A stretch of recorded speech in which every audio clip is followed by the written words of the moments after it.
መቼም የማይደገም ታላቅ የዋጋ ቅናሽ በቡልጋሪያ አፍሪካ ህብረት አጠገብ በካሬ 89 ሺህ ብር ብቻ የሚሸጡ ዘመናዊ አፓርትመንቶችን አቅርበንሎታል።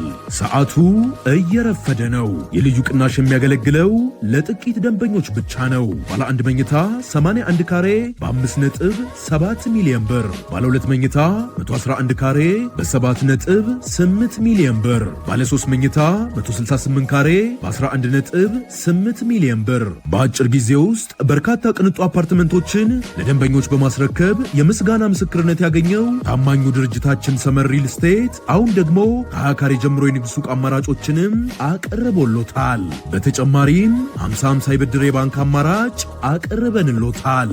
ታዲያ ምን ይጠብቃሉ? አሁኑኑ በ0923 70 40 49 አሊያም በ0994 00 3949 ላይ በመደወል ፈጥነው ይመዝገቡ።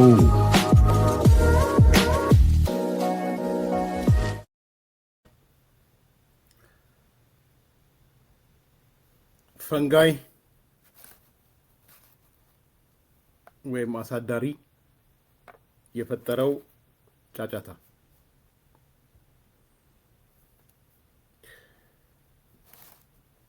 ያው ከፈንጋይ በፊት ያለውን አላስፈላጊ ቃል ስለሆነ ነው የተውኩት።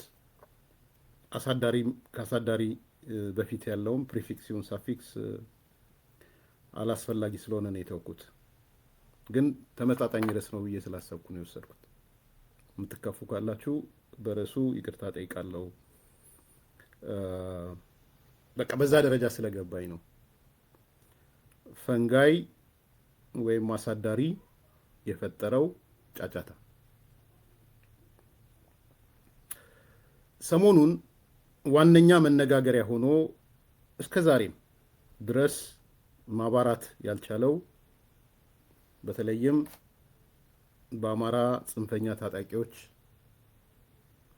እና የታጣቂዎቹ የፕሮፓጋንዳ ክፍል ላይ እረፍት የነሳ ጉዳይ ተመልክተናል።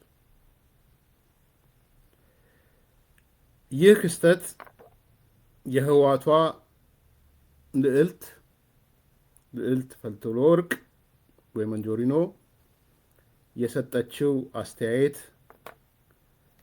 በአማራው ታጣቂ ደጋፊዎች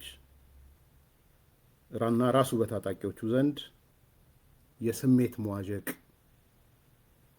አይተናል። ልዕልት ፈትለወርቅ ያነሳችውን ሐሳብ የእናት ሞት መርዶ የተነገራቸው በሚመስል መልኩ ስሜታቸው ጅዋጅዌ ሲጫወት ተመልክተናል። ዛሬም እንደ ርዕስ ፈንጋይ አሳዳሪ የፈጠረው ጫጫታ ያልንበት ምክንያት ያን ማን ነው ፈንጋይ፣ ማን ነው አሳዳሪ፣ ማን ነው ተፈንጋይ፣ ማን ነው አዳሪ የሚለው አሁን የጠቀስኳቸው ሁለት አካላቶች ናቸው።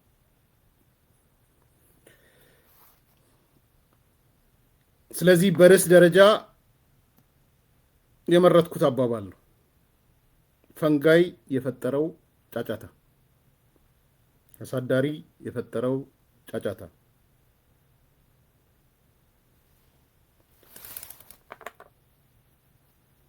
የህዋቷ ልዕልት ፈትለወርቅ መንጆሪኖ ምን ብላ ነው ጫጫታ የተወለደው? ፈንጋይ ናት ልዕልት ፈትለወርቅ፣ አሳዳሪ ናት ልዕልት ፈትለወርቅ፣ የሷ ድርጅት ማለት ነው። ፈትለወርቅ ሰሞኑን መንጆሪኖ 3-4 ጉዳዮች ላይ አስተያየት ሰጥታለች። እነዚህ ናቸው የተፈነገለውንና ያደረውን ያንጫጫው። አንደኛ ትብብሩ በህዋት አይንና በልዕልቷ አይን ምን ይመስላል? ጽምዶ ማለት ነው። ሁለተኛ ለምንድን ነው ፈትለወርቅ የፈጠረችው ነገር ጫጫታ ፈጠረው? ለምን? ምንድነው ምክንያቱ የሚለውን ለማየት ሞክሬያለሁ። ሶስተኛ በናፍቀ ህወሓት ኢህአዴግ ደግሞ አይቻልም። በተለይ በልዕልት ፈትለወርቅ ዘንድ ህወሓት ሲናፍቃት ህወሓት ኢህአዴግ ሲናፍቃት አይተናል። አራተኛ ለምንድነው የህወሓት ሰዎች አዲስ ትርክት ይዘው መጥተዋል? የአዲስ ትርክት የኢትዮጵያ ብሔር ብሔረሰቦች በሙሉ በዚህ ስርዓት ላይ አመፀው ጦርነት ገብተዋል የሚል ብሔረሰብ እየዘረዘሩ ለምንድን ነው ማለት የጀመሩት? እሱም ሌላው የምናነሳው ነጥብ ነው። እነዚህ ነገሮች አስተሳስረን እናያለን። ትብብሩ በህወሓቷ ልዕልት አይን ምን ይመስላል? መጀመሪያ ያነሳሁት ማለት ነው። ወይም ጽምዶ ብንለው ጥሩ ይመስለኛል ትብብር ከምንለው። ቃል በቃል ምንድን ያለችው?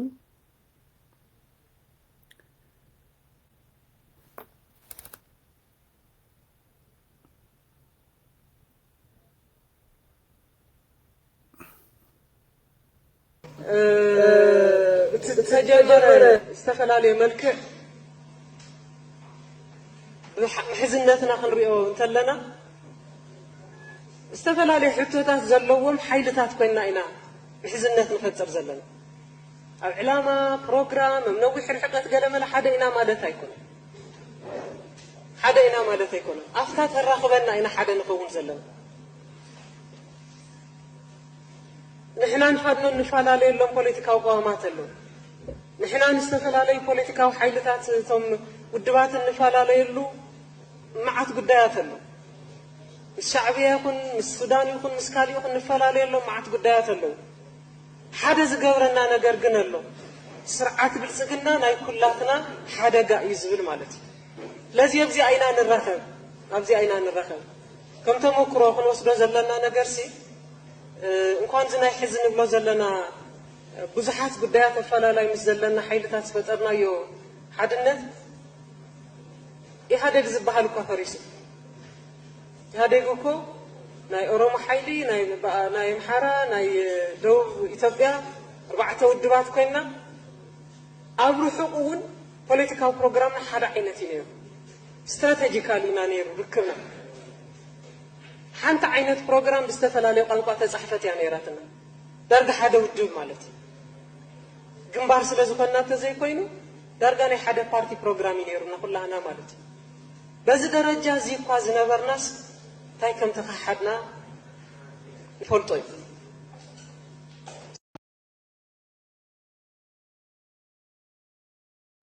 ይህ አንደኛው ነው። ምናልባት አከታትለን እንስማውና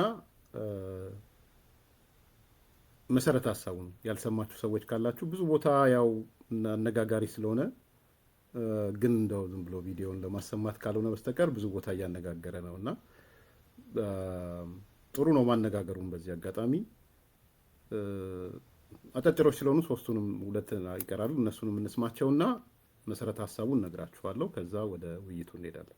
በይነና ይከና ካብ ናይ ባዕሎም ናይ ህልውና ሕቶ ተላዒሎም አንጻር ብልጽግና ዝቃለሱ ሓይልታት ኣለዉ ኣምሓራ ኣሎ ቅማንት ኣሎ ዓፋር ኣሎ ኣገው ኣሎ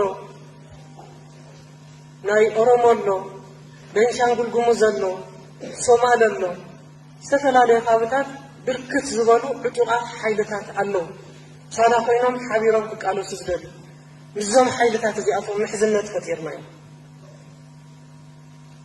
ሕዝነት ፈጢርና ነቲ ሓባር ጸላኢና ብሓባር ኮይና ንቃለሰሉ ኩነታት ተፈጢሩሎ ማለት እዩ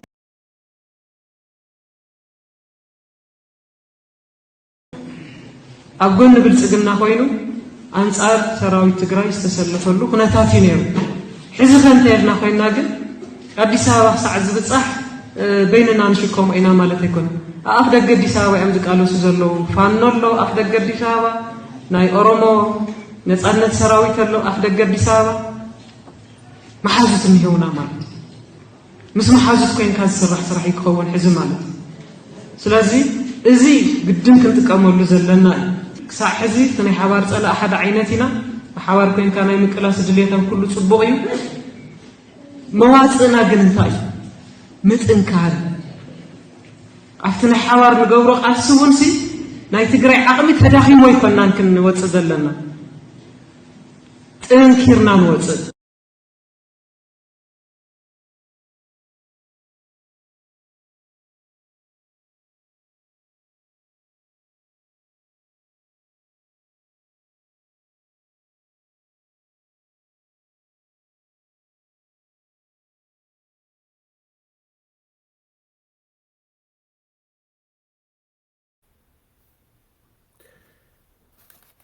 ስለ ድምጽ መጥቷል አሁን ዘግቼው ነበር ማይኩን የህዋቷ ልዕልት ነው ያልኩት የኢትዮጵያ አይደለችም የህዋት ያሁን ያለው ህዋት የነ ፈትለ ወርቅ የነ ደብረጽዮን ማለት ነው ሶስት አራት ነገሮች ነው ያነሳችው አንደኛ ጽምዶን በተመለከተ የተለያየ ፍላጎት ያለን አካላት ነው ትብብር እየፈጠርን ያለ ነው በአላማ በፕሮግራም በወደፊት የረጅም ጊዜ እቅዶች አንድ አይነት አይደለንም እኛ ከፋኖ የምንለይበት የፖለቲካ አቋም አለን ከሻቢያ ይሁን ከሌሎች የተለያዩሎች የምንለያይባቸው በርካታ ጉዳዮች አሉን ትብብራችን የተመሰረተው በአንድ ነገር ላይ ነው የብልጽግና ስርዓት ለሁላችንም ስጋት ስለሆነ ነው ይህ ብቻ ነው የሚያገናኘን ያለችው አንደኛው ነጥብ ይሄ ውሸት ነው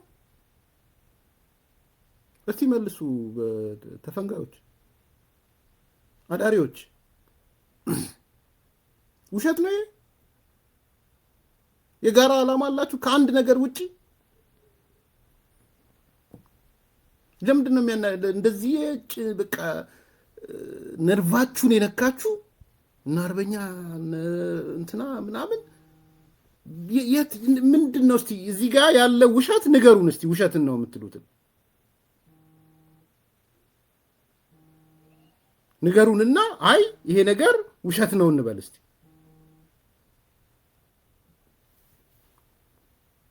አላችሁ የጋራ ዓላማ ከፈትለ ወርቅ ጋር የትግራይን ህዝብ ወኪል ያለው የምትለው ፈትለ ወርቅ የአማራን ህዝብ ወኪል ያለው የሚለው አካል የጋራ ዓላማ አለው ለምን አፈረጠችው ነው እውነቱ እስቲ ንገሩን ለምን አፈረጠችው ነው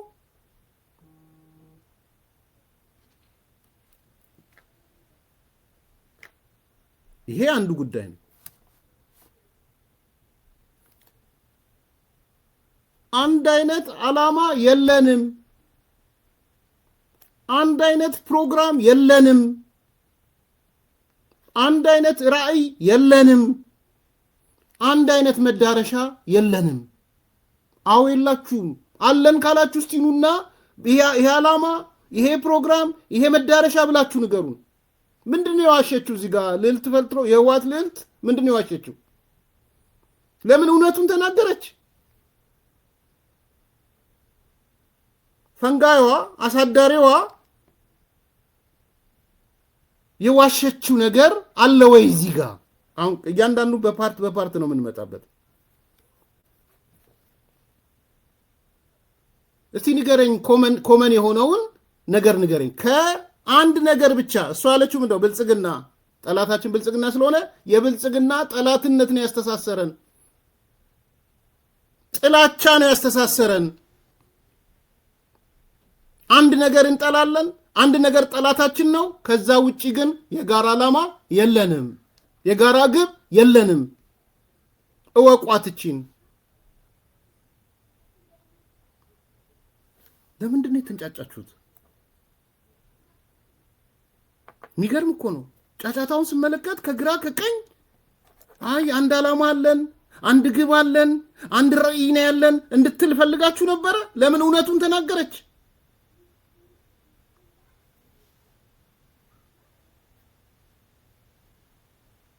አርበኛውን ስሰማው ነበረ። በቃ አሁንስ አበዙት፣ እድሜ ልካቸውን እነዚህ ሰዎች መካድ ምናምን። ኧረ እባክህ እባክህ እባክህ፣ ኧረ እባክህ ሆድ ሲያውቅ ዶሮ ማታ አትሁኑ እባካችሁ፣ እባካችሁ ሆድ ሲያውቅ ዶሮ ማታ።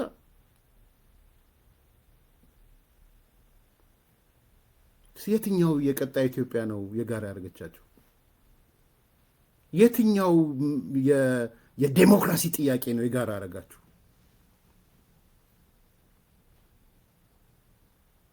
ይሄ አንደኛው ነው። ሁለተኛ ምን አለች?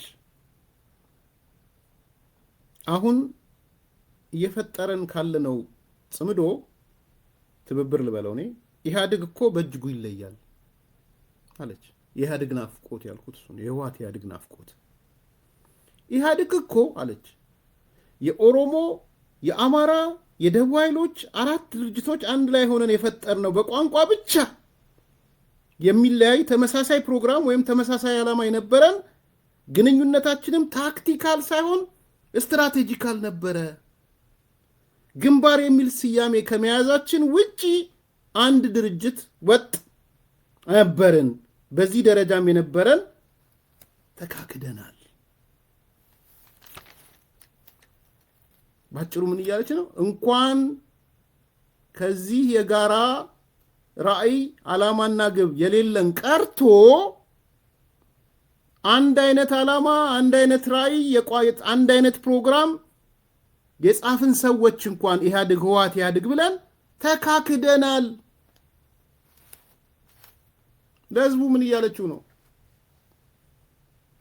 አሁን እየፈጠርን ያለነው ትብብር ኢቭን ከኢህአዴግም ያነሰ ትብብር ነው።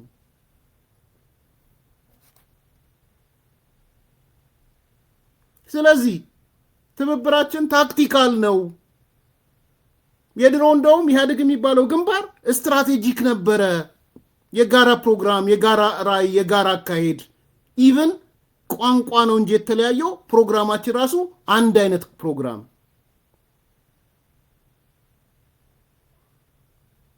አሁንስ ኖ፣ አሁን ያለን ግንኙነት ታክቲካል ነው። አንድ ነገር ብቻ ጠላት ስለሆነ ከሱ ጋር የተሳሰር ነው።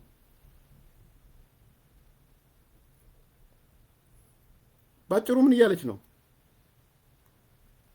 ጽምዶ ታክቲካል ነው እያለች፣ ኢትስ ኖት ስትራቴጂካል አይደለም እያለች። ከሻቢያም ጋር ይሁን ከሸኔም ጋር ይሁን ከአማራ ፋኖም ጋር፣ አማራ ፋኖ ብቻ ነው ባይዘው የተንጫጫው በብዛት። ሸኔዎች ብዙ አልተንጫጩ። ሻቢያም ብዙ አላየሁትም። ሻቢያ ድሮም ቲፒኤልኤፍ ካጅ ነው ብሎ ስለሚያምን ስትራቴጂክ ባይል አይገርመውም። ያውቃቸዋል ቲፒኤልኤፎችን ቢያንስ። እነዚህ ግን እንዴት ገመናችን ተጋለጠ? እውነቷን ነው። ታክቲካል ነው። ለምን ኢህአዴግ እናፈቀች ሌላ ጉዳይ ነው እሱ። የእሷ ኮንቴክስት ግን እንደ ኢህአዴግ እንኳን አንድ ሆነን ስናበቃ፣ የጋራ ራዕይ፣ የጋራ ዓላማ ይዘን ስናበቃ ተካክደናል። ስለዚህ ዝግጅታችን ከዛ በላይ መሆን አለበት ነው እያለች የምናደርገው ዝግጅት። ኢህአዴግ እንኳን ህወሓት ኢህአዴግ የካደን ስለሆነ ታክቲካል ቅንጅት ካረግናቸው ሰዎች ጋር ሁለት አይናችንን ገልጠን ነው።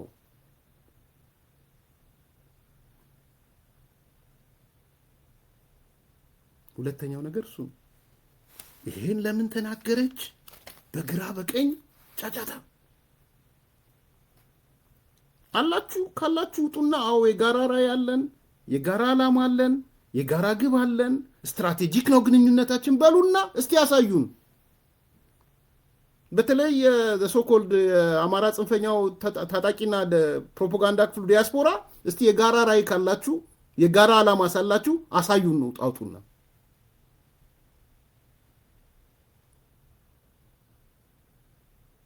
እቺ ሰው የህወሓቷ ልዕልት የዋሸችው ነገር የለም እዚህ ጋር። ለምን እንዳንጫችሁም አላውቅም።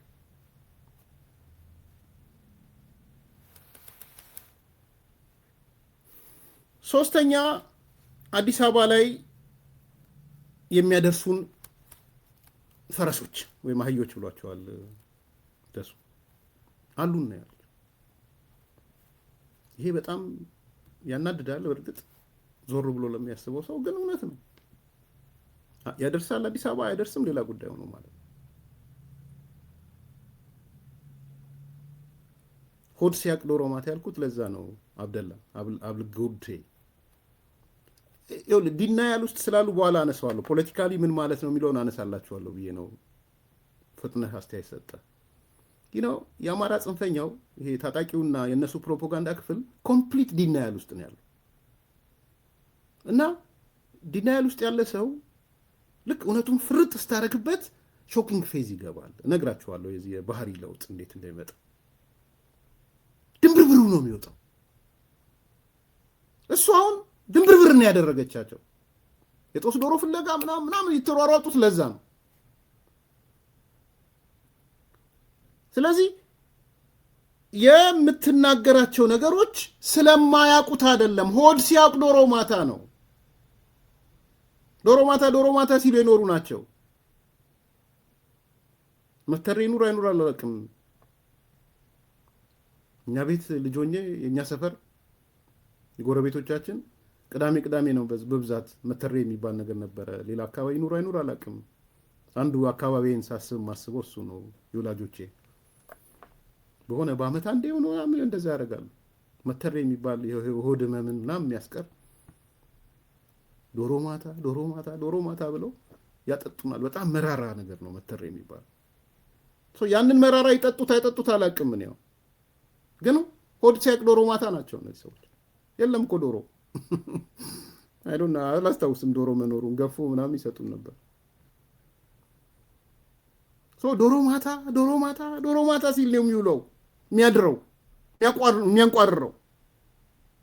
ግን መተሬ ነው የሚጠጣው በየቀኑ።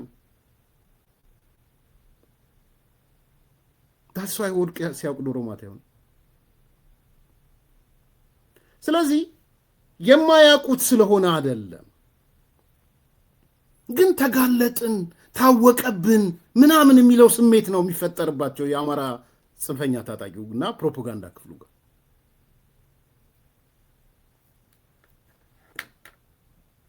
ስለዚህ ምን አለች አሁን? ኮሶ የሚባለው ነው መሰለኝ ዶሮ ማታ። ኮሶ ነው እኛ መተሬ ነው የምንለው እኛ አካባቢ ኮኮ።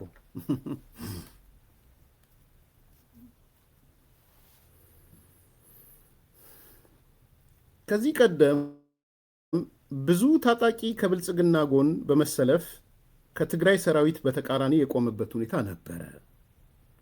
አሁን ግን አዲስ አበባ እስክንደርስ ድረስ ትግሉን ብቻችንን እንሸከመዋለን ማለት አይደለም።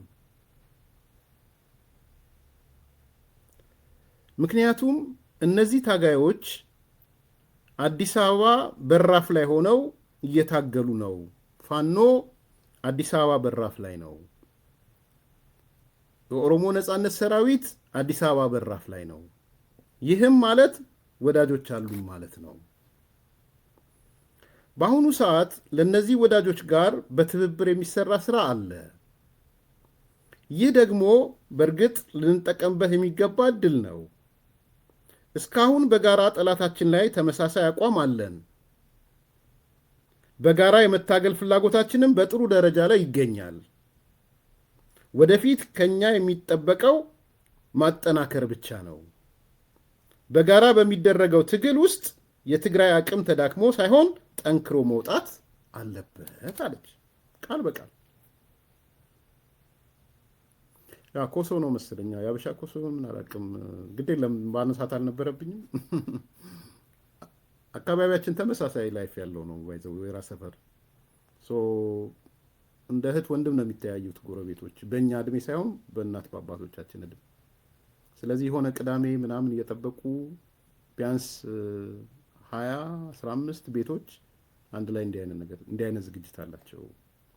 ያንን ነው ያነሳሁት። ግን ዶሮ የሚባለው ማታ የለም ያልኩት ለዛ። መተሬውን ወይም ኮሶውን እንጠጣለን፣ ግን ማታ ዶሮ የለም። ዛሬ ያሉት የአማራ ጽንፈኛው ቆሶ እየጠጣ ማታ ግን የሚያገኘው ዶሮ የለም፣ ግን ሆድ ሲያቅ ዶሮ ማታ ግን አለው ነው ያልኩት። ኢን ኤኒ ኬዝ አሁን መጣችና ምን ችግር አለው? አዲስ አበባ ጫፍ ላይ እኮ ነው ፋኖ ያለው።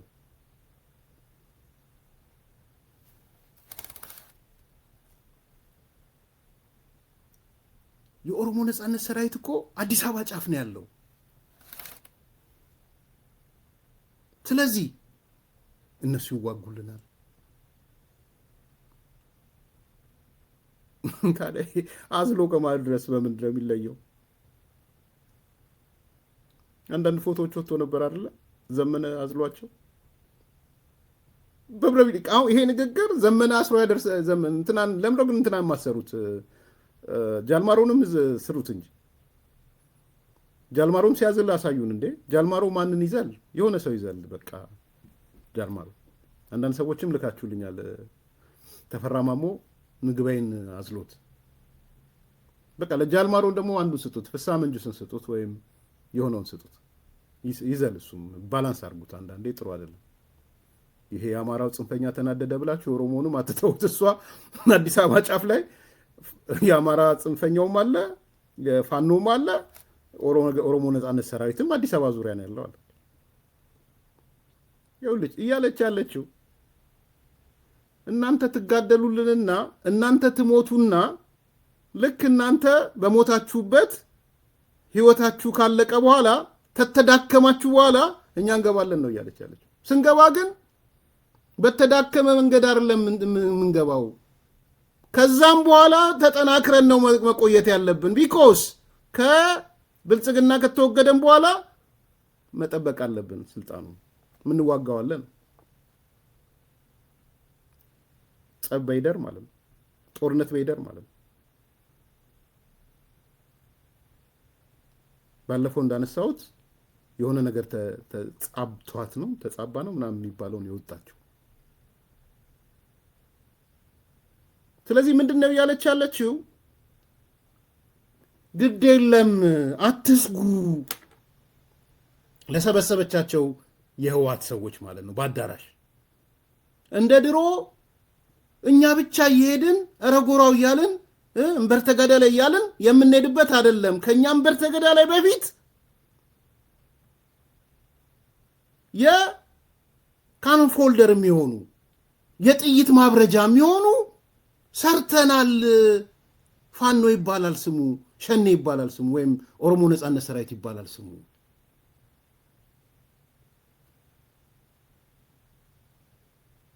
ይሄን ነው እየተናገረች ያለችው። ከዚህ ውጭ አይደለም ያወራች ያለችው። ይሄንን ልክ አይደለም የምትል ከሆነ ከምትንጫጫ እየወጣ ረጎራው ከምትል አሳይ። ባለፈው አንስቼላችኋለሁ። መጀመሪያ ያበዱት ይሄ እኛ ኢሳት የነበርን ጊዜ የነበሩ ወዳጆቻችን ናቸው። አሁን ህወሓት የሚሉ ማለት ነው። መጀመሪያ ያበዱት እነሱ ናቸው።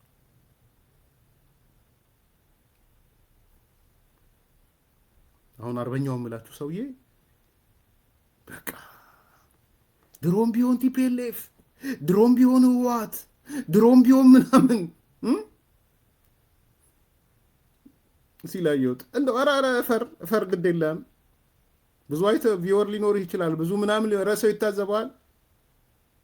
ማንኛውም አካል ቢሆን ከማንኛውም ጋር ቢሆን ተሁነን ይሄንን አካል ከሴጣንም ጋር ቢሆን ሆነን አልነበረ እንዴ ሲባል የነበረው? ዛሬ ሴጣንም ቢሆን የጠፋ ይኸው ሴጣኑ መጣላችሁ። የእናንተ የምትሉ ሴጣን አሳዳሪ በግልጽ ነገረህ። ፈንጋይህ በግልጽ ነገረህ።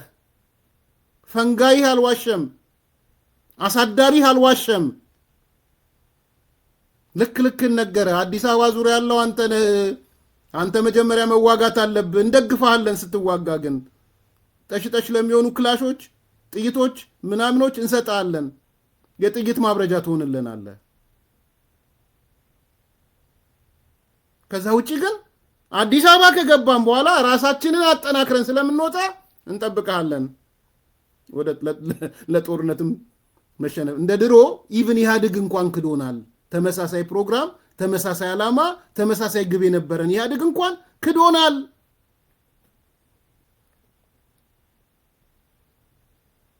ስለዚህ አንተማ የጋራ ዓላማ የሌለን፣ የጋራ ግብ የሌለን፣ የጋራ ተልእኮ የሌለን፣ የጋራ ራዕይ የሌለንን የተቀናጀ ነው፣ ታክቲካሊ ነው። እረፈውን ያለች ለምን አበሳጨ? ለምን አናደደ? እውነት አይደለም ይሄ? እውነት እኮ ነው። ስላፈረጠችው እድሜ ልካቸውን እድሜ ምናምናቸውን ምናምን ራስ ብልም እውነታቸውን ነው። በቃ ይሄን አምነህ ና፣ ካመንክ በኋላ አብረኝ ስራ።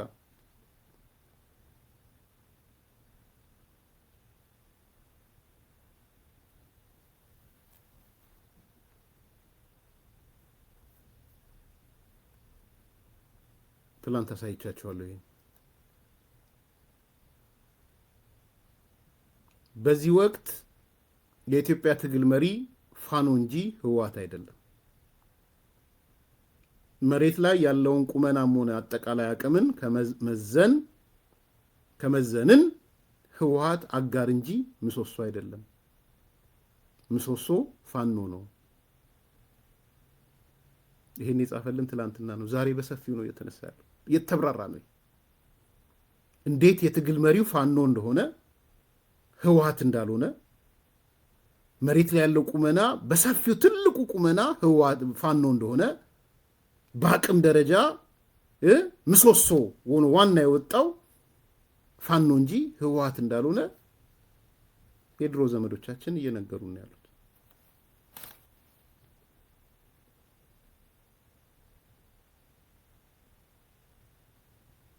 እንዲህ ናቸው። በቃ ለምን ተነገረን ነው? ለምን እውነቱን አፈረጠችው ነው?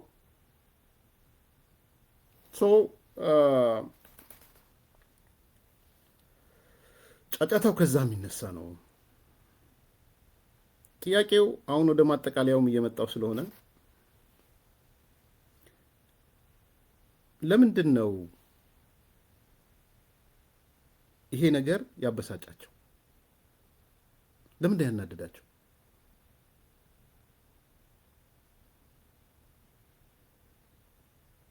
ለምንድን ነው ውስጣቸው የደነገጠው? የአማራ ጽንፈኛው እና የነሱ ፕሮፓጋንዳ ክፍል ውጭ ሀገር ያለው በተለይ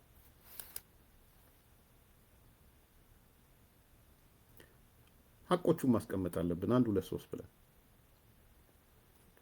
ኢቭን የህወሓቷ ልዕልት ፈትለወርቅ በድፍረት ወጣ የተናገረችው ለምንድን ነው? በዚህ ልክ እሱን ነው መመለስ። የአዲስ ኮምፓስም ዓላማ ለዚህ ጥያቄ መልስ መስጠት። አንደኛው እና ትልቁ በደንብ እንድትረዱ የምፈልገው በተለይ ከአማራ ጽንፈኛ ታጣቂውና ፕሮፓጋንዳው አንጻር ይሄ ቡድን አቅም የለውም፣ ተዳክሟል፣ ህዝባዊ መሰረቱን አጥቷል። የአማራ ህዝብ አብዛኛው ቦታ ላይ ምርር ብሎት አክንትፍ ብሎታል። አብዛኛው ቦታ ላይ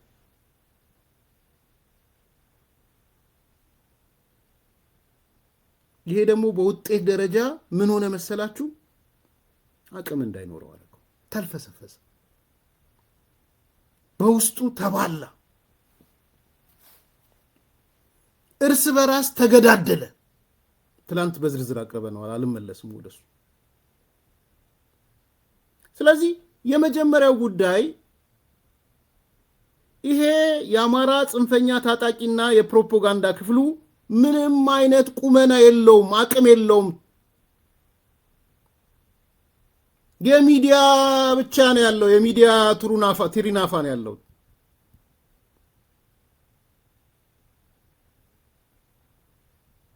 አስር 11 ቦታ መምጣት ነው። አስረስን ተመልከቱት። ጥሻ ለጥሻ ነው የሚሮጠው። አስረስ ጥሻ ለጥሻ እየሮጠ ግን 10 ሚዲያ ላይ አለ። 10 ቁጠሩት ከፈል የዚህ ሳምንት አስረስ ስንት ቦታ ነው ያለው ብላችሁ የት ነው ያለው ብትሉ ግን ልንገራችሁ አስረስ ሸሽቶ ገዳም ውስጥ ተደብቆ ነበር። በረሃ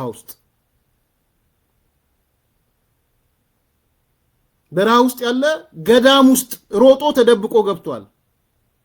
እኔ አሁን የድሮን ጥቃት ምናምን ጀስቲፋይ ማድረግ አልፈልግም። እርስ በራስ እየተነጋገሩበት ስለሆነ ይነጋገሩበት።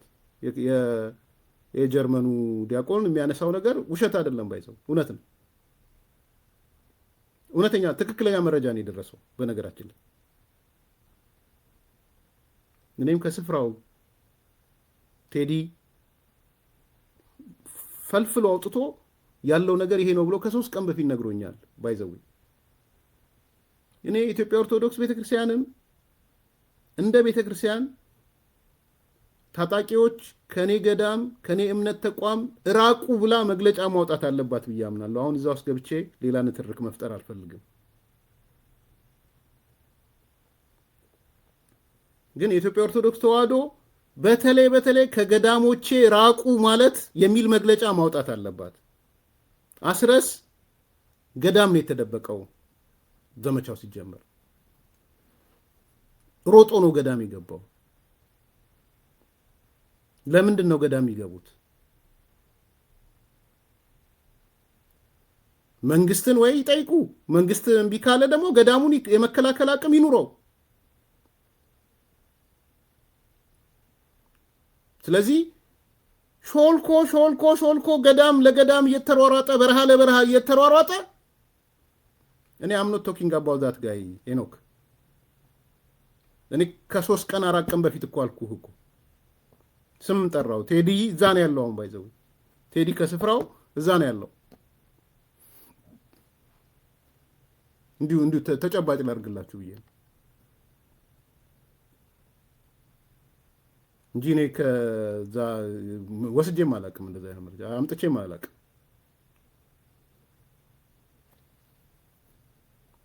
በትክክል ነው የምነግራችሁ። በዳታ ቃለው ስንት ሰው ምን እንደሆነ ማለት ነው። ሌላ ጊዜ ወይ ቴዲን ይዤው እመጣለሁ። በስልክ ማስገባት ይችላል። ከስፍራው ሲመጣ ስንት ምን ያህል ጉዳት ደረሰ፣ ምንድነው የነበረው ወዘተ የሚለው ማለት ነው። ሰው የሆነ ነገር ሲመጣ እየሮጡ ወደ ገዳም ነው የሚገቡት፣ ወደ ገዳም ነው የሚሮጡት። መሸሸጊያ የሚያደርጉት ገዳሙን ነው። ለምን ብሎ ሲኖዶሱ ኦርቶዶክስ ቤተክርስቲያን መጠየቅ መቻል አለበት። ያም ሆነ ይሄ ኃይል ተመቶ አቅሙ ተዳክሞ አሁን ወደ ሙሉ ሽብርተኝነት እየገባ ነው። ገብቷል። ልንገራችሁ፣ ሙሉ ሽብርተኛ እየሆነ ነው። ስለዚህ ታዛዥ ሆኗል። ማህበራዊ መሰረት ከሌለ፣ ህዝባዊ መሰረት ከሌለ፣ አቅም ከተዳከመ፣ ወደ ሽብርተኝነት ከሄድክ ለሆነው አካል ተገልጋይ ነው የምትሆነው። አገልጋይ ነው የምትሆነው። ሶሪ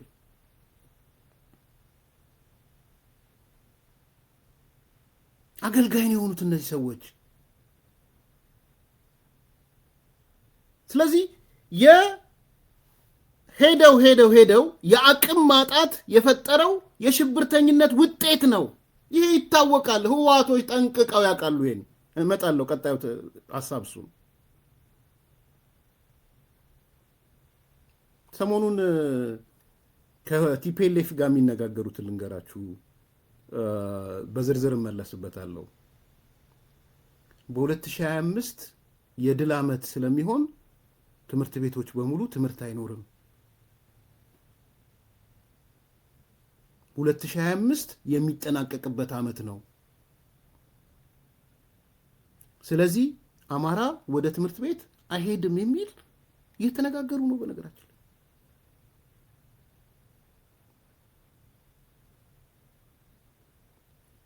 እኔ ይሄን ስሰማ ቴን ያልኩት 2025 ብለው ይችላሉ አይችሉም ሌላ ጉዳይ ነው። ግን ስማ፣ የአማራ ልሂቃን ጆሮአችሁን እንዲያርጋችሁ ስሙ።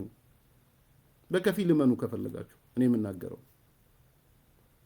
2025 የድል ዘመን ስለሆነ 2025 አልኩኝ 19 ማለት ነው ይቅርታ 2019 2019 ከሁለት ወር በኋላ የድል ዓመት ስለሆነ ትግሉ የሚጠናቀቅበት ስለሆነ ትምህርት የለም ሜቢ መተው ሲያውጁ ትሰማላችሁ የአማራ ሊቃን ብትነጋገሩ ጥሩ ነው የሚመስለኝ አቅም ኖሯቸው ትምህርት ያሰናክላሉ ምናምን ከሚል ተነስቼ አይደለም በዚህ ደረጃ ግን የእናንተ ጠላት ሆኖ መቀመጣቸውን አስቡት ቲፒኤልኤፍ ተገዶም ቢሆን ኤሊቱ ስላስገደደው ነገና ሰሞኑን የሚካሄደው በ22 እና በ23 የሚካሄደውን ኢሲኤልሲ የትግራይ ወጣቶችን ተገዶም ቢሆን እያስፈተነ ነው ዩኒቨርሲቲ አስመጥቶ አክሱም አስመጥቶ መቀሌ አስመጥቶ ኤሊቱ ስላስገደደው የትግራይ ኤሊት ስላስገደደው ወጣቶቹ እንፈተናለን ብለው ስላስቸገሩት አማራጭ ስለሌለው እኔ ፈተና አዘጋጃለሁ እኔ ፈተና ፈትናለሁ እኔ ምን እላለሁ የዛን ፈተና እንዳትፈተኑ ምናምን ሲል የሚለውን ዚፕ አድርጎ ተማሪዎቹ ገብተዋል አሁን ኮሌጅ ዩኒቨርሲቲዎቹ ላይ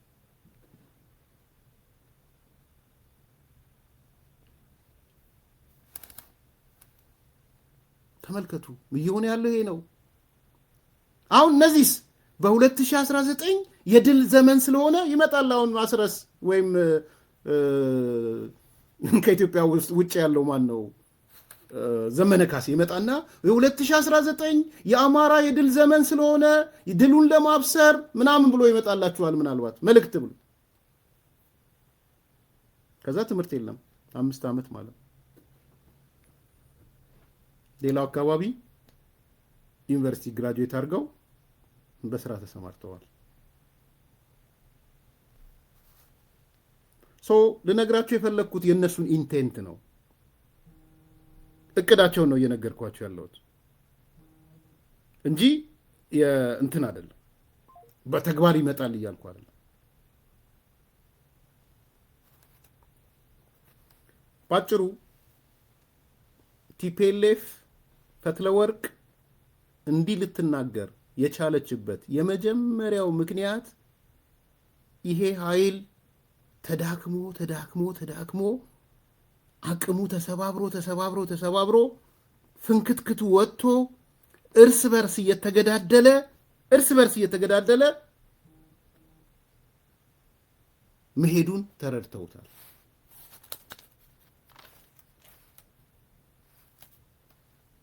ስለዚህ የህወሓቷ ልዕልት የገለጠችው አንድ እውነት የአማራ ታጣቂዎች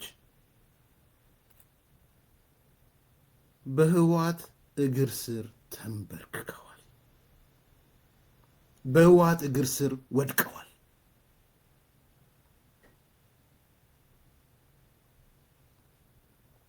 ባይዘዌ ከዚህ በፊትም ነግሬያችኋለሁ ህወሓት ባለፉት 2 ዓመታት የነደብረ ጽዮን ህወሓት ነፈትለወርቅ ካሳኳቸው ትልልቅ ውጤቶች ቁጥር 1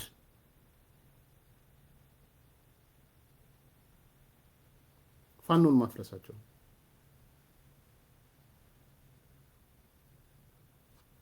ፋኖ ፍርስርስ የወጣው በዋናነት ከቲፒኤልኤፍ ጋር ሄዶ ቲፒኤልኤፍ እግር ስር ይወደቃለት መዳከም አይደለም መዳከም ሲሉ ያለው መዳከማ መፈራረስ ነው ፋኖን በማፈራረስ በየጊዜው ምናልባት ብርጭቆ የሚገጫጩ ይመስለኛል የነደብረ ጽዮን ነፈትለወርቅ በየጊዜው ብርጭቆ እየተገጫጩ ውስኪያቸውን ይጠጣሉ አሁን ምላስ ብቻ ካልሆነ በስተቀር ሌላ ነገሩ በሙሉ ተሰብስቦ እግር ስር ወድቋል የቲፒኤልኤፍ እግር ስር ወድቋል ይሄ ለማለት ብዬ ምለው ለማናደድ ብዬ ምለው አይደለም እውነት ስለሆነ ነው ምትናደዱም ከሆነ ተናዳችሁ ምትለወጡ ከሆነ ተለወጡ ግን አቅም እንደሌላችሁ፣ ህዝባዊ መሰረት እንደሌላችሁ፣ የመሳሪያ አቅም እንደሌላችሁ፣ ሸሽታችሁ በየጫካው እንደምትሮጡ ምናምን እንደሆነ ስላወቀ ውስጥም ገብቶ አቅም እንዳይኖራችሁ አደረጃጀቱን ስላፈረሰው ዋና የሚባሉ ሰዎችን ነቃቅሎ ስላወጣ ድክምክም አድርጎ እግሩ ስር ስለወደቃችሁ አሁን የፈለገውን መናገር ይችላል። ቲፒኤልኤፍ የፈለገውን ደረቱን ነፍቶ ፈትለወርቅ ደረቷን ነፍታን የተናገረችው ምን ታመጣላችሁ ብላ ማለት ነው። ምንም አታመጡም። ባይዘው የሲኒማ አበል ነው የምታስነሱ። የምታመጡት የጤዛ ወቅት ነው ዘመናችሁ፣ የጠዋት ጤዛ። አረፋ ነው እናንተ ያላችሁት ነው። በአረፋ ደረጃ ነው ያላችሁት። ቲፒኤልኤፍ እናንተን የሚያያችሁ አረፋ አድርጎ ነው የሚያያችሁ። የጠዋት ጤዛ አድርጎ ነው የሚያስባችሁ። ይሄንን አምኖ መቀበል ያስፈልጋል። ቡራ ከረዩ ከማለት ወጣችሁ እንደ ፋሲል እኛንን ኃይለኛ እኛንን ምናምን ኮር ምናምን ከምትሉ ጤዛ ሆነናል፣ አፉሻ ሆነናል። ቴንኪው ጸጋ ያረርሳ አፉሻ ሆነናል። የባሎን ዝም ብሎ የተነፋ ባሎን፣ አየር ላይ የሚሳፈፍ ትልቅ ባሎን ሆነናል። አየር የተሞላ በስንጥር ጠቅ ብታደርገው የሚዲያ የዚህ የውጭ ሀገር የፕሮፓጋንዳ የሚዲያ ብቻ አንደበት። ስለዚህ ይሄን ጠንቅቃ ስለምታውቅ ምክንያቱ ካልገባችሁ ብዬ ነው በድፍረት መናገር የጀመሩት። ለዛ ነው ቲፒኤልኤፎች አየነው ቀለለብን ነው ምናምን መዘነብን የሚባል አባባል አለ አይደል መጽሐፉ ላይ። አየነው መዘነው ቀለህም ታየህ አይነት ሆናችኋል። ታያችሁ፣ ተመዘናችሁ፣ ቀለላችሁ። ማኔ ፋሬስ ተቄላ ነው ምናምን የሚባል አባባል አለ። ታይተህ ተመዝነህ የቀለልክ ማለት ነው። ይሄ ነው እውነቱ። ይሄንን አምኖ መቀበል ቁጥር 1 ለለውጡ መሰረታዊ ነው ብዬ ነው የማስበው።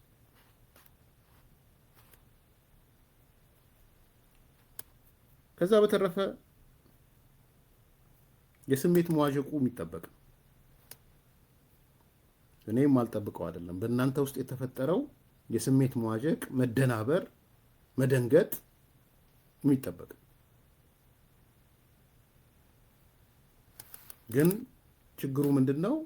ሮጣችሁ ደግሞ ትንሽ ድንጋጤው ሲበዛ እና ቀናቶች ሲጨምሩ የጦስ ዶሮ ፍለጋ ደግሞ ሄዳችሁ ትንሽ ቆይታችሁ ማኔ ተቄላ ፋሬስ አየን ተመዘንክ ቀለልክ። ቀለልም አይነት ነው አማርኛውን ጻፉልኝ በዛ። ስለዚህ አሁን ሄዳችሁ የጦስ ዶሮ ፍለጋ ውስጥ ገባች። ዛሬ ብታዩ በሙሉ እነማዛ ምናምን ፋሲል ሌሎች በሙሉ ብታዩቸው የጦስ ዶሮ መፈለግ ጀመሩ። ዛሬ የመጨረሻ ነጥብ ይሄ የፈትለ ወርቅ ምናምን ንግግርን ብልጽግናዎች ሲያጦዙት ምናምን አንዳንደኛ ሰዎችም ያንን ተከትለው ሲናገሩ አያለው። ማዛናት እቺ ነው የምትለው አያለው። ግን እኮ እየገደለን ያለው ብልጽግና ነው፣ ስለ ብልጽግና ግን ምንም የሚናገሩት የለም ትላለች ማዛ።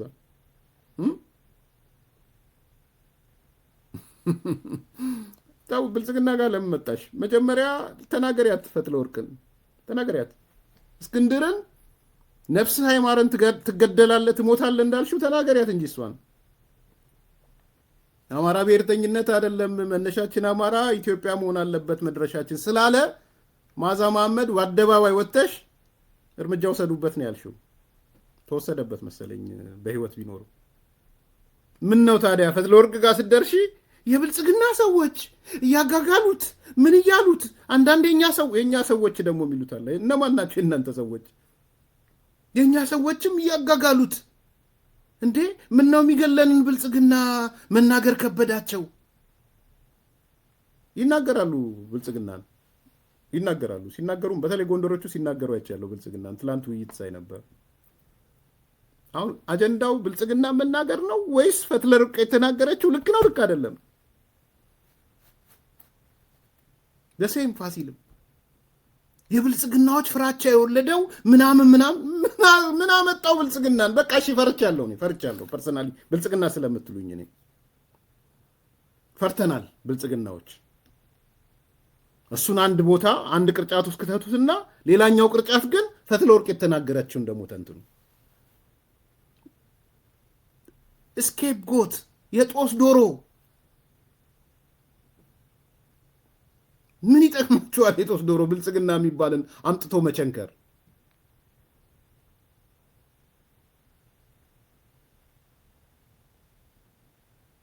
መዘነቻችሁ፣ ቀላችሁ ተገኛችሁ፣ በልካችሁ ነገረቻችሁ መጣ። በቃ አይ አልመዘነችንም አልቀለልንም ካላችሁ ክብደታችሁን አሳዩ። በቃ አስሬ መቀሌ የምትመላለሰው አንተ፣ እሷ አይደለች የመጣችው። የኔ ጌታ ነው የኔ አለቃዬ ነው መሪ ነው የምትለው አስረስ አንዴ መቀሌ አንዴ ሱዳን አንዴ ኤርትራ ሲሄድ ያየችው እሷ ናት። ቁጭ አድርገው ይቺን ነገር ታስወስን እንደሆነ አስወስን ብለው የላኩት እነሱ ናቸው። ይህን ውሸት አትሉ። አስወስን ምዕራብ ትግራይ ምናምን ይባል የትግራዮች ነው እንመልሳለን ብለህ ቁራሽ መሬት ብለህ አስወስን ብላ የላከችው እሷ። ለምን አትናገርም? እሱ ምን ብልጽግና ጋስመ ምን የጦስ ዶሮ አስፈለገህ? ይሄ ነው አያችሁ ትልቁ ችግር፣ የጦስ ዶሮ ፍለጋ። ስለዚህ ትልቁ የእናንተ ማህበራዊ መሰረት ዜሮ፣ አቅም ዜሮ፣ ሊደርሺፕ ዜሮ፣ እርስ በራስ እየተበላላችሁ እየተገዳደላችሁ ስለፈረሳችሁ ናቀቻችሁ። ንቀት የወለደው ንግግር ነው የፈትለ ወርቅ። እግሯ ስር ስላጠላቻችሁ የተናገረችው ነው። ሰው ብልጽግናን ተውና ያቀለለችን አልቀለልኩም ብለህ እንዳሞሌ ጨው ሳትጥልህ ድንጋይ ነህ ብላ ሳትጥልህ ድንጋይ እንዳትሆን አሳያት። ይሄ ነው እውነቱ። ማጠቃለያ ይሄ። ከዛ በተረፈ አንዳንድ ውሳኔዎች የወሰኗቸው አሉ። ወደ ጦርነት ለመግባት ኦልሞስት 11ኛው ሰዓት ላይ ናቸው። አንዳንድ ሰዎች ጦርነቱ ይዘገያል፣ እንደዛ አይደለም። ያለን መረጃ ጦርነቱ ውስጥ ለመግባት በጣም እየተጣደፉ ነው። ምናልባትም ይሄ ማትሪክ ፈተናው ከተፈተነ በኋላ ወደ ጦርነት ሊገቡ ይችላሉ። ይሄ በጀት ምናምን የሚሉትንም እያጸደቁ ያሉት ኦልሞስት ለጦርነቱ ነው። እስካሁን ፕሮሬት አድርገው አላሳዩም። ባይዘወይ ለሰራተኛ ደሞዝ ካፒታል ይሄ ነው ሪከረንት ይሄ ነው ምናምን ብለው ቲፒኤልኤፎች አላሳዩም። ኦልሞስት የጦርነት በጀት ነው የሰበሰቡት። ስለዚህ የበጀታቸውንም እንትን አላቀረቡ። ሪከረንት በጀት ይሄ ነው፣ የካፒታል በጀት የሚባልም የላቸውም። አንድም ካፒታል በጀት የለም፣ ካፒታል ፕሮጀክት የለም። ከሞላ ጎደል ይሄ እንሰበስባለን ያሉት 56 ቢሊዮን ብር የጦርነት እንትን በጀት። ከዛ ደግሞ ፌዴራል መንግስቱ ሲሰበስብ የነበራቸውና ሙሉ ማስቀረት ነው የያዙት። ከማዕድን ጋር የተያዘ ከሌሎች ከቫት ጋር የተያዘ እንደምታውቁት ቫት ቫሊዩ አድድ ታክስ የፌዴራል መንግስቱ ነው። ክልሎች ይሰበስቡና ለፌዴራል መንግስቱ ነው የሚሰጠው። እነሱ ግን አንሰጥም ብለዋል ቫትን። ስለዚህ ከሞላ ጎደል የጦርነት በጀት ውስጥ ነው የገቡ ያሉት። ማህበረሰቡን እንሰብስብ ብለው ነው በጣም በኃይለኛ ሁኔታ ነው እየሰበሰቡ ያሉት፣ በዚህ በታክስ በሚባል ባለሀብቱ ምናምን ጨምረው። ስለዚህ ከሞላ ጎደል የጦርነት ፋይናንስ ነው ፋይናንሱ። የአመራር ሽግሽግም አድርገዋል። ትላንትና እንደነገርኳችሁ የጦርነቱን ዋና መሪ ፍስሐ መንጁስ አድርገውታል። የጦርነቱ ዋና መሪ በፊት ታደሰ ወረደ ይዞት የነበረውን ቦታ ለፍስሐ መንጁስ ሰጥተውታል። ታደሰ ምንም ውስጥ የለም አሁን ጀነራል ታደሰ ወረደ። ፍስሐ መንጁስ ግን የቲዲኤፍ ብሎ የያዙት የነሱ ዋና አዛዥ ሆኗል። በፊት ታደሰ ነበር ዋና አዛዥ። ያንን ዋና አዛዥ ይዞ ነበረ ፕሬዚዳንት የነበረው አሁን ዋና አዛዥነቱን ለፍስሐ መንጁስ ሰጥተውታል። እና አስገራሚው ነገር በጣም በጣም የሚገርመው ይሄ ሴንትራል ኮሚቴ ይሄ ምንድነው ኮማንድ ፖስት የሚባለው ኦልሞስት 80% የአድዋ ተወላጆች ናቸው። 80%። እኔ የአድዋ ህዝብም እንደ ህዝብ ለምንድን ነው እንዲህ የምታደርጉት ብሎ መጠየቅ አለበት ብዬ አምናለሁ። ያሳዝነኛል። ያ ህዝብ በጣም ነው የሚያሳዝነኝ። በእነዚህ እርኩሶች ምክንያት ኮርነር እንዳይደረግ 80% ካሉት በቃ የሚታመነው የአድዋ ልጅ ነው የሚል ሁሉ አስተሳሰብ አላቸው። ፍስሐ መንጁስ ብትሉ፣ ወዲም በቴ ብትሉ፣ ፈትለወርቅ ብትሉ፣ ደብረጽዮን ብትሉ በሙሉ ተሰብስበው የአድዋ ልጆች ከአድዋ የፈለቁ የአድዋ ህዝብ እያልኩ አይደለም። ያ ነው ያለው። ይሄ ትንሽ የሚያስደነግጥ ነው። እንግዲህ የትግራይ ልሂቃን በደንብ ብታስቡበት ጥሩ ይመስለኛል። እና ኦልሞስት ወደ ጦርነት ያቀፈቀፈ ነገር ነው ያለው እንጂ የሆነ ጊዜ መጠበቅና ጊዜ መግዛት ጉዳይ አይደለም ያለው። ወደ 11ኛው ሰዓት 11 ሰዓት ከ45 ደርሷል። የተለመደ አባባል ስለሆነ እና ለዚህ ፌዴራል መንግስቱን በቂ ዝግጅት ማድረጉን መቀጠል አለበት። በቂ ዝግጅት እኔ ሴንስ ጦርነቱ እንዲቀር ማለት ነው። በተቻለ መጠን ጦርነቱ እንዲቀር በቂ ዝግጅት ማድረግ አለበት ብዬ ነው ማስበው። ከመጣም ደግሞ በቂ መመከት መቻል አለበት ብዬ አስባለሁ። የፌዴራል ፖሊስ ምናምን ትግራይ ውስጥ አለ። የፌዴራል ባንኮች አሉ። የኢንተርኔቱ ብዙ ሰው አሁን ይጠይቀኛል። ብዙ ሰው ምንድነው የሚነገረው የጥላቻ ንግግር በሚዲያ ነው። ሚዲያዎቹ በአብዛኛው በዩቲዩብ ምናምን ኮንትሮል የሚያደርገው የሚዲያ እንትን አገልግሎቱ ነው፣ የመገናኛ ብዙሃን ነው። እነዚህ ሰዎች አልተመዘገቡም። ይብን ድምፀ ወያኔ አልተመዘገበ። ለምሳሌ ብሰጣችሁ በየቀኑ ግን የጦርነት አታሞ ነው የሚመታው። ስለዚህ አትሊስት የሆነ ሜካኒዝሞችን መጠቀም አለበት ብዬ አምናለሁ።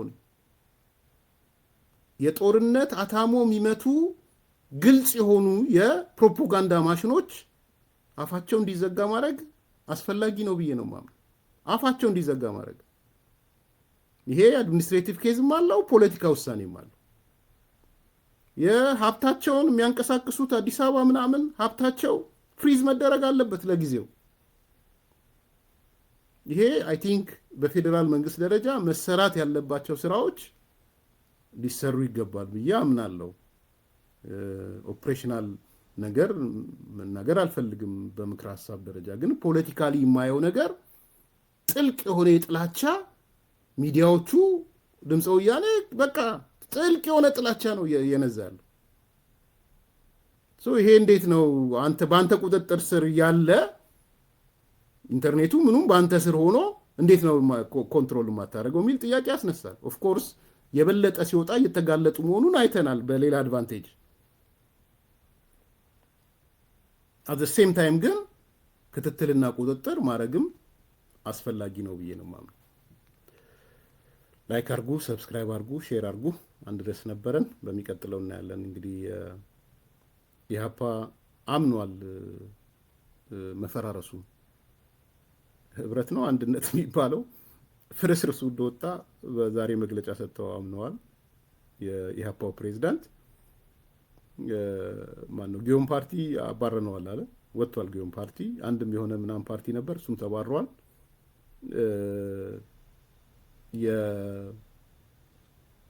ማነው ስሙ የዚህ እናት ፓርቲ ደግሞ ወደ ምክክሩ ገብቷል።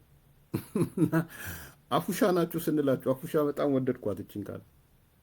ከምርጫ በኋላ ትፈርሳላችሁ ስንላችሁ ስትሰድቡን ነበር አይደል? ከምርጫ በኋላ ፈረሳችሁ። ጊዜ ካለ ላሰማችሁ እችላለሁ ትንሽ ለመሳቅ ከፈለጋችሁ። የተናገር ነው መተው ዛሬ በይፋ አመኑ። አይ አንድነን ሶስታችን አንድ ላይ ያለን ምናምን ቢልም ኧረ ፈርሳችኋል አላቸው። ጊዮን የት ሄደ ሲለው አይ ጊዮን የለም አባረነዋል አይነት አሸዋ ላይ የተሰራ ብለን ስንላችሁ አይ አለት ላይ ነው የተሰራ ነው፣ አሸዋ ላይ ነው የተሰራችሁት፣ የአሸዋ ላይ ቤት ነው እንደውም ትንሽ ስሙ። ስለዚህ የህብረታችን አንዱ ወደፊት መሄዱ ጠንከር ብሎ መሄዱ፣ አንዱ ደግሞ ወደኋላ መቅረት የሚባለው ነገር፣ አንዱ ደግሞ የተለያየ ትግል ስልት አላለም ሊበታትነው አልቻለም። ስለዚህ ትልቁ የተማርንበት ጥናት ላይ መስራት እንደሚያስፈልግ እና ማን ነው የህዝብ እውነተኛ ውክልና ያለው ፓርቲ በትክክል ለመታገል ዝግጁ የሆነ ህዝባዊ ፓርቲ ማን ነው? ለህዝብ የቆመ ለህዝብ ያልቆመ ደግሞ እንዲሁ ዝም ብሎ ግለሰብ እጅ ላይ ብቻ ያለ ፓርቲ ማን ነው ብሎ መለየት ያስፈልጋል። መተባበር ለወደፊቱ ለሌሎች ፓርቲዎችን ምካችን እኛ በዚህ ጉዞ ውስጥ በ4 ዓመት ምናምን ጉዟችን ውስጥ የተረዳ ነው። ሶስታችን ፓርቲዎች በስመ ፓርቲ ዝም ብሎ መሰብሰብ በጣም ዋጋ እንደሚያስከፍል ተረድተናል። የኢትዮጵያ ህዝብ ግን ሊኮራብሉ ይገባው። እንደዛም ሆነ ተስፋ የተጣለበት ትብብር እንዳይፈርስ ሶስቱ ፓርቲዎች የከፈሉት መስዋዕትነት ቀላል አይደለም። ውስጣዊም ውጫዊም ተግዳሮቶችን በመቋቋም ነው እዚህ ድረስ የደረሱት። አማራ ጌናዊ ንቅናቄ ለምን አልጠቀሱት? ማለት የትብብሩ አንዱ አካል ስለሆነ ብዬ ነው። እንግዲህ ትብብሩ ከዚህ በኋላ በአዲስ መልክ የሚቀጥል ስለሆነ ቅንጅቱ የተቀናጀው እስከ ለምርጫና ለምርጫ ነው። ከዚህ በኋላ ደግሞ እንደ ትብብር እንደ ግንባር ወይም ደግሞ እንደ ውህደት የምንቀጥል ሊሆን ይችላል። ልንዋሃድም ግንባርም ልንፈጥር እንችላለን። የየፓርቲዎቹ አመራሮች የሚወስኑት ውሳኔ ነው።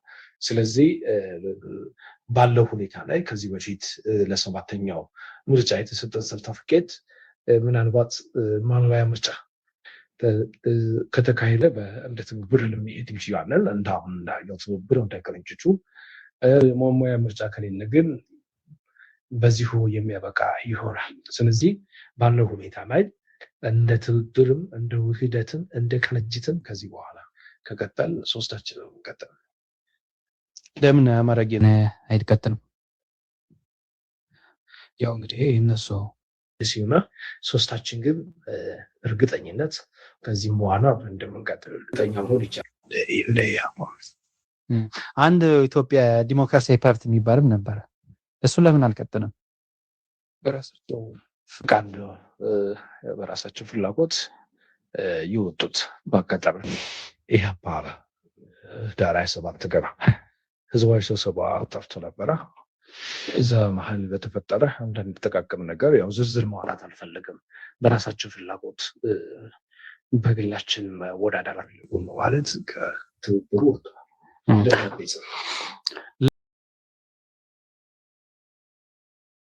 ሙሉን ስሙት ሂዱና ጊዜ ስለሌለ አሁን አንድ ኢትዮጵያም ቢለው ጥሏቸው ወጣ። አሁን ደግሞ ጊዮን የሚባለው ጥሎ ወጣ። አሁን ሰሞኑን ደግሞ እናት ፓርቲ የሚባለው ወደ ምክክር ገብቷል። ምክክር ገብቶ እየተወያየ ነው። እነዚህ ሰዎች ግን ፈርሷል አለ። እስከ ምርጫው ነበረ። ከምርጫው በኋላ አንድ ነገር ልንገራችሁ ማጠቃለያ። የፖለቲካ ፓርቲ ስትሆኑ እውነተኛ የፖለቲካ ፓርቲ ሁኑ። አንድ ሁሌም መናገር እንፈልገው እውነተኛ። ሁለተኛ ራሳችሁን ችላችሁ ቁሙ። በተለይ ከዲያስፖራ ጋር የተጣበቀ የፖለቲካ ፓርቲ በእርግጠኝነት ነው የምነግራችሁ ከዚህ በኋላም አመት አይቆይም፣ ይፈርሳል። ይልስ ኢህአፓ ፈርሶታ ያላችሁ አሁን ቢኮዝ ኢህአፓ ዋናው ሃርድ ኮሩ ያለው ዲያስፖራ ነው። እነዛ ዝም ብሎ ተላላኪዎች ናቸው። አሁን ይሄ የሚጠቀሰው ምናምን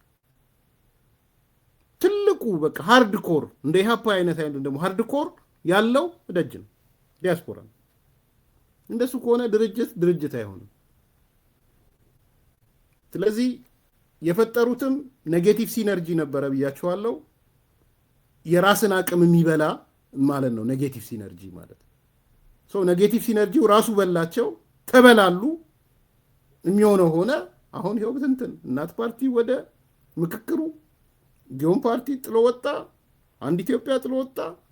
ይሄ ነው የሚሆነው እና አንዳንዴ ያሳዝናል፣ ያሳፍራልና በዚህ ባጠቃለው ደስ ይለኛል። ላይክ አርጉ፣ ሰብስክራይብ አርጉ፣ ሼር አርጉ። ጥያቄ አስተያየት ካላችሁ ላኩልን። መልካም ቀን።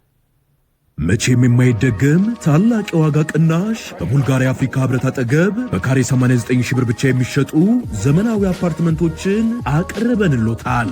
ሰዓቱ እየረፈደ ነው። የልዩ ቅናሽ የሚያገለግለው ለጥቂት ደንበኞች ብቻ ነው። ባለ 1 መኝታ 81 ካሬ በ5.7 ሚሊዮን ብር፣ ባለ 2 መኝታ 111 ካሬ በ7.8 ሚሊዮን ብር፣ ባለ 3 መኝታ 168 ካሬ በ11.8 ሚሊዮን ብር። በአጭር ጊዜ ውስጥ በርካታ ቅንጡ አፓርትመንቶችን ለደንበኞች በማስረከብ የምስጋና ምስክርነት ያገኘው ታማኙ ድርጅታችን ሰመር ሪል ስቴት አሁን ደግሞ ከ20 ካሬ ጀምሮ የንግድ ሱቅ አማራጮችንም አቅርቦሎታል። በተጨማሪም 50/50 የብድር የባንክ አማራጭ አቅርበንሎታል። ታዲያ ምን ይጠብቃሉ? አሁኑኑ በ0923 70 40 49 አሊያም በ0994 00 3949 ላይ በመደወል ፈጥነው ይመዝገቡ።